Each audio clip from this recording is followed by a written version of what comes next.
35 이후 운동을 하다 보면 이런 생각이 많이 듭니다.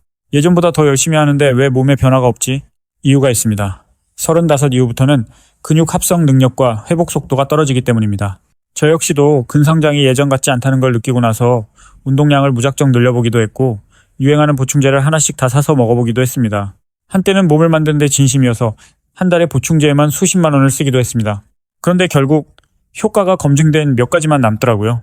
게다가 20대 때 아무 생각 없이 먹던 일부 보충제들은 30대 이후에는 오히려 건강에 부담이 될 수도 있다는 점도 알게 됐습니다.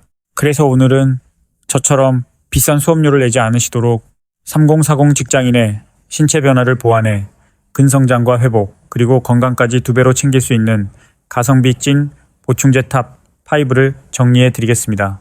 첫 번째는 단백질 보충제입니다. 단백질 보충제는 특별한 운동 비밀 무기라기보다는 부족한 단백질을 채워주는 기본 식품에 가깝습니다. 하지만 이 기본이 가장 중요합니다. 왜냐하면 30대 이후부터는 근육 단백질 합성 능력이 점점 떨어지기 때문입니다. 이 현상을 아나볼릭 레지스턴스라고 합니다. 쉽게 말해 같은 운동을 해도 20대보다 근육이 덜 만들어지는 현상입니다. 그래서 3040에게는 단백질 섭취가 더 중요합니다. 특히 30대 이후에는 같은 양의 단백질을 먹어도 근육 합성 반응이 예전보다 떨어지기 때문에 의식적으로 단백질 섭취를 늘려줄 필요가 있습니다. 운동을 하면서 근성장이 목적이라면 하루 총 섭취량은 체중 1kg당 약 2g 정도 섭취하는 것이 좋다는 의견이 많습니다. 문제는 직장인 생활입니다. 아침은 대충 먹거나 건너뛰고 점심은 회사 식당이나 외식으로 해결하고 저녁은 회식이 있는 날도 많습니다. 저 역시도 직장 생활을 하면서 신경을 써도 하루 단백질 총 섭취량이 부족한 날이 있습니다. 그래서 이런 경우 닭가슴살보다는 단백질 보충제가 실용적인 선택이 될 수 있습니다. 제품을 고를 때는 단백질 함량과 탄수화물 함량을 확인하는 것이 중요합니다. 탄수화물이 지나치게 높은 제품은 체중 증가용 제품일 수 있기 때문에 일반적인 근성장 목적이라면 단백질 비율이 높은 제품을 선택하는 것이 좋습니다. 두 번째는 크레아틴입니다. 크레아틴은 우리 몸의 에너지 물질인 ATP의 재생 속도를 높여 운동 퍼포먼스를 향상시키는 성분입니다. 쉽게 말해 같은 무게를 한두 번 더 들 수 있게 도와주는 보충제입니다. 이 작은 차이가 쌓이면 근력과 근육 성장에 큰 차이를 만듭니다. 그래서 크레아틴은 운동 보충제 중에서도 가장 연구가 많이 된 성분 중 하나로 알려져 있습니다. 특히 3040에게 중요한 이유는 근육 감소 때문입니다.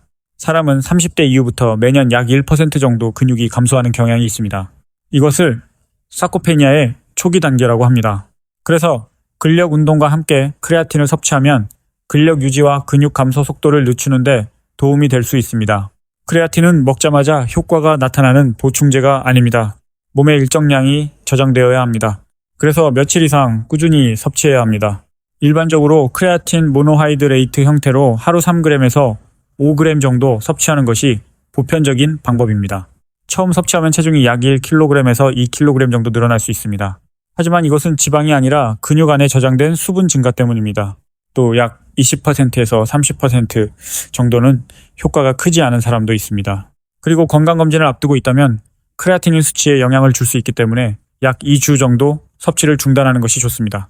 세 번째는 BCAA입니다.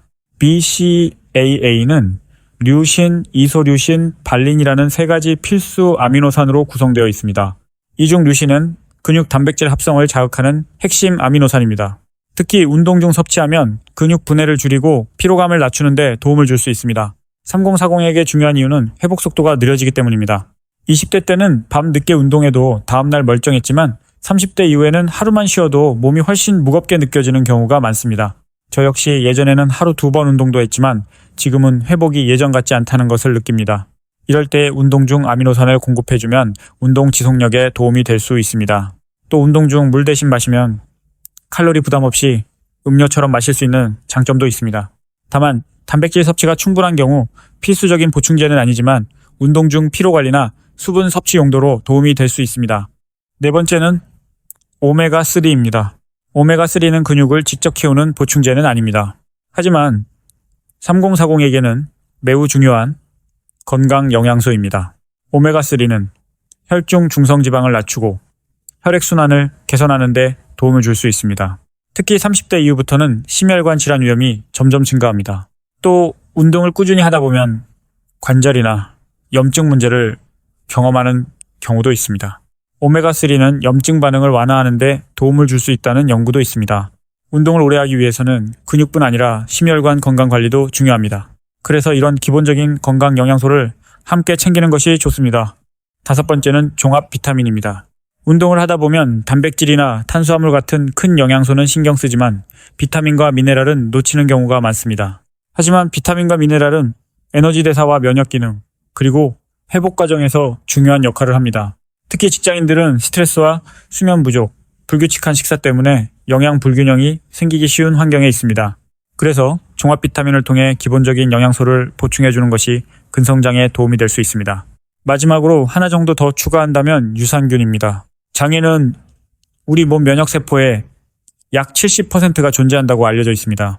그래서 장 건강이 좋아지면 면역 기능에도 긍정적인 영향을 줄 수 있습니다. 또 장 건강은 영양소 흡수에도 중요한 역할을 합니다. 특히 운동을 하면서 단백질 섭취가 늘어나면 소화 부담이 생길 수 있습니다. 이럴 때 유산균이 장내 환경을 개선하는 데 도움을 줘서 단백질 흡수에 유리합니다. 정리해 보겠습니다. 3040 직장인이 운동을 하면서 현실적으로 챙겨볼 만한 보충제는 단백질 보충제, 크레아틴, BCAA, 오메가3, 종합 비타민, 그리고 추가로 유산균입니다.